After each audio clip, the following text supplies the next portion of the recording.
27 রোজার রাতে সন্তান ফোন দিয়া বলে, বাবা আমি আগামীকাল রওনা দিলে রাত 2টা-3টায় গিয়া ঢাকায় নামবো, আমি সাহারি তোমাদের সঙ্গেই খাবো। মা বসে আছে, মায়ের সন্তানের বাবাও বসে আছে, সন্তান আসবে। রাত্র 2টা-3টা হয়ে গেছে, সাহারির সময় হয়ে গেছে, সন্তানের খবর নাই। শেষ টাইমে মা বাবা সাহারি খেয়ে ফজরের নামাজ পড়ে দরজার মধ্যে অপেক্ষা করতেছে, সন্তানের খবর নাই। 8টা, 9টা, 10টা বেজে গেছে, মায়ের মনটা আর ভালো লাগে না। স্বামীকে ডেকে বলে, স্বামীরে আমার সন্তান কই, আমার মনটা ভালো লাগে না, একটা ফোন লাগাও। স্বামী ডাক দিয়া বলে, চিন্তা করো না, ঈদের সময় যানজট থাকতে পারে, চলে আসবে। কিছুক্ষণ পর বাবার মনটাও ভালো লাগে না, বাইরে নেমে পায়চারি করতেছে, হঠাৎ করে একটা ফোন চলে আসছে। সন্তানের ফোন দেখে বাবার সে কি আনন্দ। ফোন রিসিভ করে যখনই সালাম দিল, অপর প্রান্ত থেকে সালামের উত্তরে সন্তানের কণ্ঠ পাওয়া যায় না। বাবা ডেকে বললেন, বাবা তুমি কে? এটা তো আমার সন্তানের কণ্ঠ নয়, তবে মোবাইলটা আমার সন্তানের। ওপার থেকে ডাক দেয়া বলে, আপনি কি এই লোকেই মোবাইলওয়ালার বাবা? বলে, হ্যাঁ। আপনি এখনো বাড়িতে কি করেন? আপনার যেই সন্তান ঢাকা থেকে গাড়ি নিয়া 2500-এর দিকে রওনা দিয়েছিল, ওই গাড়িটা 2500 পৌঁছতে পারে নাই। পথিমধ্যে সংঘর্ষে রাস্তার মধ্যেই অনেকগুলো মানুষ মারা গেছে, অনেক যুবকও তার মধ্যে আছে। রাস্তার পাশে সাদা কাপড় দিয়া ঢাকা। দেখেন আপনার সন্তান এই লাশের মধ্যে আছে কিনা। মোবাইলটা আমি রাস্তার পাশে পড়ে পাইলাম। বাবা পাগলের মতো একটা দৌড় দিছে। মা মনে করছে সন্তান বুঝি কাছাকাছি চলে আসছে।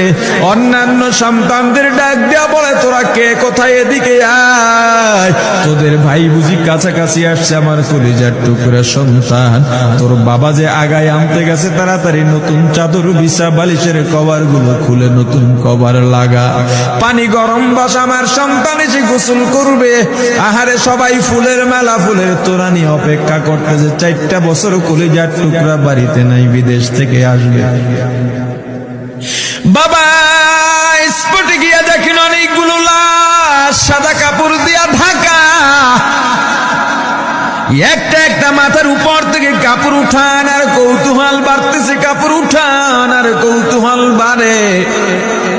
হঠাৎ তাকায় দেখে কলিজার টুকরা সন্তান লাশের মিছিলে শামিল হয়ে গেছে। বাবা সন্তানকে ধরে কাঁদেন আর বলেন, বাবা এত আদর আপ্যায়ন, তোর জন্য এত প্রস্তুতি রে বাবা, তোর মা তোর পথে বসে আছে রে বাবা, কি জবাব দিব বল? তুই যেদিন রওনা দিয়ে বিদেশ চলে গেলি, তোর মা সারা রাত ঘুমায় নাই, দরজায় গিয়া তোর পথের দিকে তাকা রইছে। কত রাত আমি মা আমি বাবা দেখলাম তোর মা গভীর রাতে বিছানায় নাই, খুঁজতে খুঁজতে দেখলাম দরজায় গিয়া তোর মা কাঁদে। কত রাত তোর মা তোর জন্যে নামাজ পড়তে পত্রে রাত্রটা নির্ঘুম কাটায় দিছে রে বাবা। কত রাত তোর মা তোর জন্যে দোয়া করতে করতে নির্ঘুম রাত্র কাটায় দিছে। এই 4 বছরে 8টা ঈদ, ঈদের সময় আমরা নতুন কাপড় কিনছি, নতুন কাপড় পরছি। তোর মায়ের জন্য আমি নতুন শাড়ি এনে খাটের উপরে রাখলাম। ঈদের নামাজ পড়ে এসে দেখি কাপড়টা খাটের উপরেই আছে। তোর মা প্রথম ঘরেও নাই, মাঝের ঘরেও নাই, পেছনের ঘরেও নাই। খুঁজতে খুঁজতে গিয়া দেখি তোর মা কিচেন রুমে আছে। ওই নাস্তা নাড়াইতেছে, দুধ নাড়তেছে, দুধ উতলাইয়া পুইরা যাইতেছে, খবর নাই। আমি তাকায় দেখলাম তোর মায়ের 2 চক্ষু দিয়া টপ টপ করে পানি পড়তেছে। ডাক দিয়া বললাম, ওরে বিবি, ঈদের দিনে তুমি কেন কাঁদো? তোমার জন্য শাড়ি আনলাম, সেটাও কেন পরলা? তোর মা জবাব দিয়া বলছে, স্বামী গো আপনারা যখন নামাজের জন্য রওনা দিয়ে গেলেন, আমার অমুক সন্তান আপনার সঙ্গে যায় নামাজ দিয়া নতুন পোশাক পরে নামাজে রওনা দিয়েছে, কত সুন্দর লাগছে দেখতে। হঠাৎ করে তাকায় দেখলাম আমার কলিজের একটা মানিক আপনাদের সাথে নাই। আমার মনটা আর ভালো লাগে না। আমি ফোন দিলাম আমার মানিকের কাছে। ফোন রিসিভ করে বলে, মা নাস্তা বানাইছি, খাইছি, এখনো ছুটিতে আছি, আনন্দ করতেছি, ঘোরাফেরা করতেছি, কিন্তু আমি মায়ের মন। আমি বললাম, বাবা তুই আমাকে পেটে ধরিস নাই, আমি তোকে পেটে ধরছি। আমাকে খুশি রাখার জন্য কত কথাই না বললি। ঈদের টাকা পাঠাইলি, তোর টাকা দিয়া তোর বাবা জামা কিনছে, তোর ভাইরা জামা কাপড় কিনছে, তোর টাকা দিয়ে পরিশ্রমের টাকা দিয়ে আমার শাড়ি কিনছে, গহনা কিনছে, কিন্তু তোর পাশে আমি হাতুড়ের বাড়ির শব্দ কেন পাই? আমার সন্তান বলতে চায় না, পরে বলে, মাগো কাজ করতে আসছি, টাকা নিয়ে কাজ করি, ঈদের দিনেও আমাদের ছুটি দেয় না। ওরে স্বামী বলে, ঈদের দিনেও যেই সন্তান কাজ করে, এই শ্রমের টাকার শাড়ি আমি মা কেমনে পরব রে? ওরে বাবা, আজকে তুই আসবি, খবর শুনে তোর মা এক সপ্তাহ আগের থেকে ঘুমায় না, তোর জন্য কত রঙের পিঠা বানাইছি, তোর জন্য কত আয়োজন, আমি তোর মাকে কি বলবো বাবা বল। বাবা সন্তানের লাশ অ্যাম্বুলেন্সে উঠে বাড়ির দিকে রওনা দিছে। আহারে বাড়ির কাছাকাছি আসছে, এদিকে মা দরজায় গিয়ে অপেক্ষা করতেছে, গাছের আড়াল দিয়া পথের দিকে তাকায় আছেন। দেখেন একটা গাড়ি আসতেছে, মায়ের সে কি আনন্দ, বাড়ির মধ্যে দৌড় দিছে, তোরা কই তাড়াতাড়ি আয়, ফুলের মালাগুলা নিয়ে আয়, গাড়ি এসে পড়ছে।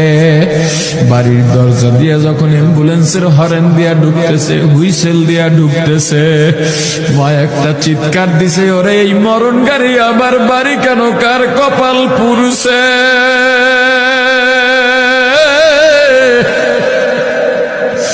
অ্যাম্বুলেন্সের দরজা খুলে তাকায় দেখে কলিজার টুকরা সন্তান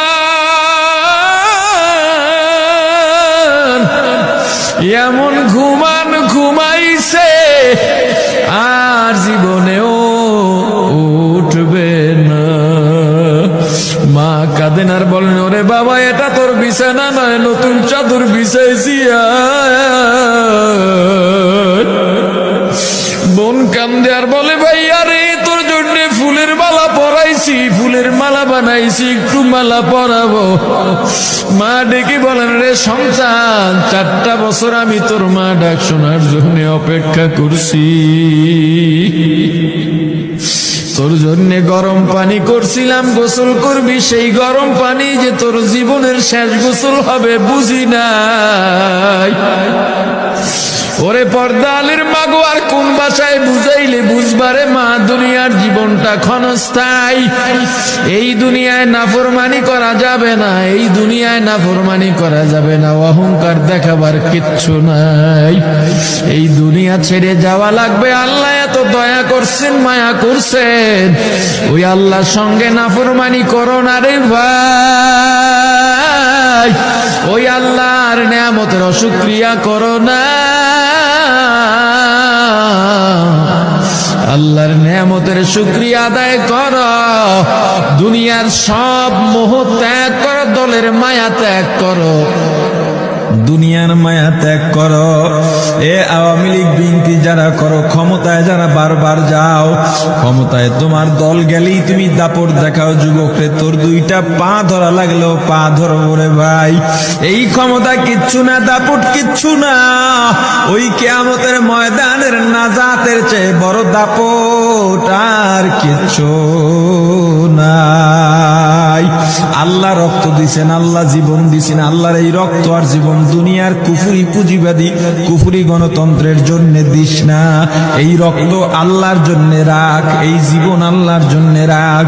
আমার রাসূলের সুন্নাত দিয়া নিজেকে মোড়াইয়া নে, নিজের জীবনটা গড়াইয়া নে, ওই পরকাল হবে তোমার আমার জন্য মহা শান্তির জায়গা।